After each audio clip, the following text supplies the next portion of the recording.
এই যে আমগুলো ছিলে এগুলো কিন্তু আবার নতুন এনেছে, মনে হচ্ছে আমগুলোতে ছোবা আছে। ছোবা হলে আচারগুলো ভালো হবে। ধুয়ে জল দিয়ে রেখেছি। এখন এটার মধ্যে কী দেবো জানো? চুন। এই যে চুন আছে না, দাঁড়াও হাত দিয়ে বের করে নিই। এই যে চুন, এই যে এতটুকু চুন দিয়ে দিচ্ছি। চুন দিলে কি হবে, আমের টক ভাবটাও চলে যাবে আর আটি থেকে আমটা খুলবে না।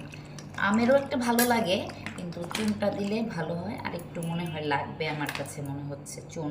এটা যার যতটুকু আন্দাজ করে দিয়ে দিবে। চুন দিব, আর দিব কি জানো, অল্প একটু লবণ। এই এই যে ভিজিয়ে রাখছি, এটা ভিজিয়ে রাখবো 1-2 ঘন্টা। তারপর ভালো করে ধুয়ে নিতে হবে। চুন দিয়ে ভিজিয়ে রেখেছি, কিন্তু ভালো করে না ওয়াশ করলে কিন্তু পরে তিতা লাগবে খেতে। খুব ভালো করে ধুয়ে নিতে হবে। এখন ভিজিয়ে রেখে দিব 2 ঘন্টার মতো।